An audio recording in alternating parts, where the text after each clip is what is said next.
Hello, I'm Ken Sauer at SMT Nuremberg. I'm joined today by Kevin Decker-Weiss from Router Solutions. Kevin, it's great to see you. Thanks, Ken. It's been a while since we last spoke. Yes. We're now here in Germany, in Nuremberg. Great show, first day of the show. What's your focus here? Our focus is helping our customers get a hold of their materials.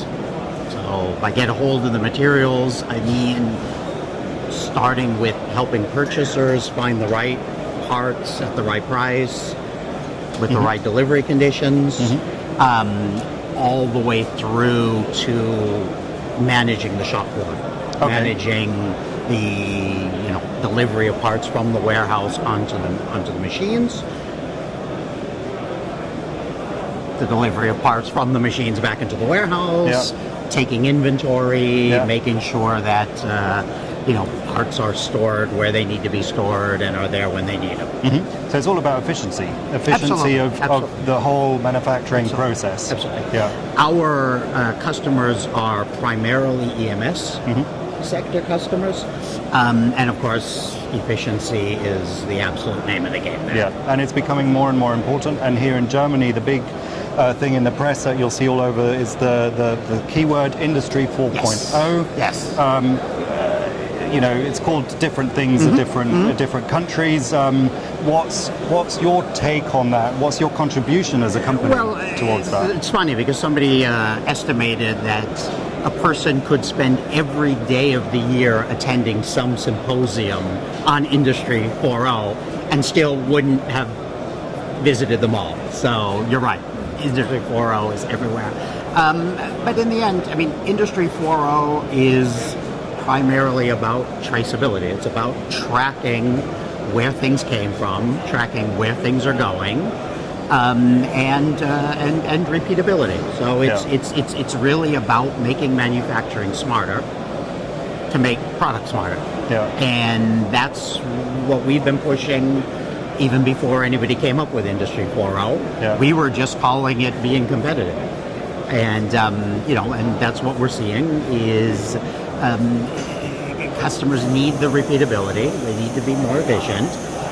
EMS companies have to get their quotes out on time, and they have to be accurate because if they make a mistake there, it really, really hurts the bottom line. So,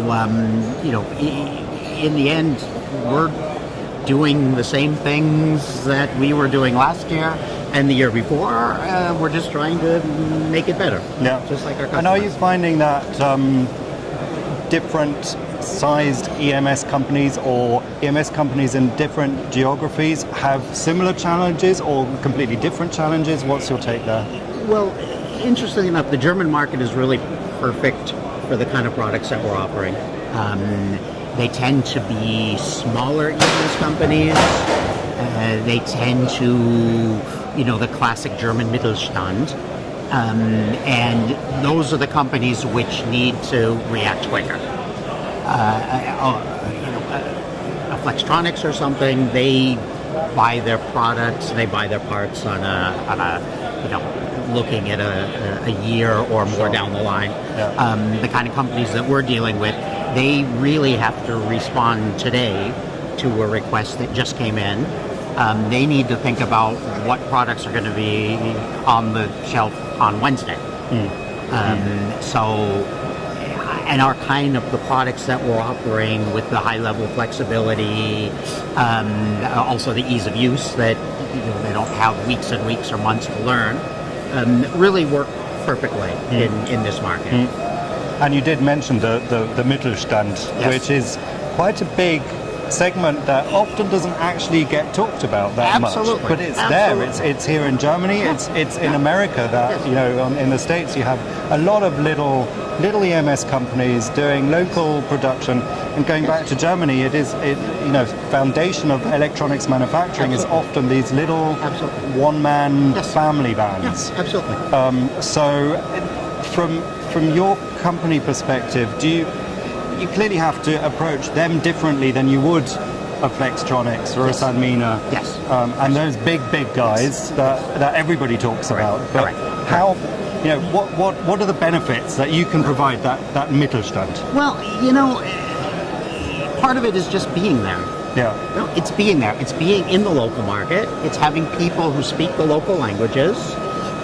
It's having people who can be there when the trains are running in a few hours at a moment's notice. Yeah. And it's about really understanding the issues that they're doing, and being able to sit down, classic roundtable style, and say, look, what are you doing today?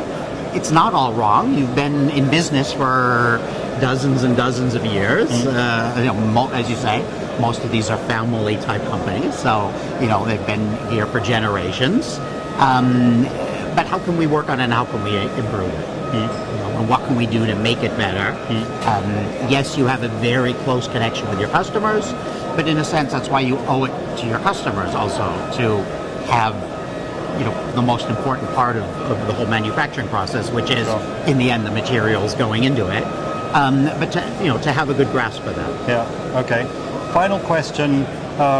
In working with these guys and listening to these guys and sitting at that table, what are their challenges that you see going forward into the future? What are the technological challenges that they're facing, or the key trends? No doubt, shorter turnarounds. Literally, they get requests for quotations on projects, and they're expected to give a quotation by the same day or the next day. So, absolutely time pressure.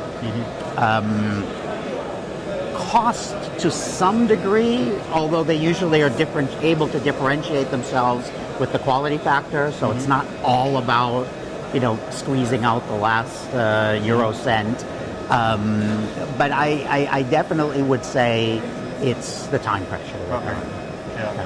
Definitely the time pressure, and of course just the incredible amount of different jobs that they're producing at a short notice. But that sounds like the market is on an upward trend as well. If the projects are increasing, if these challenges are becoming more and more important to them. So a lot of work ahead of you. Absolutely. Yeah.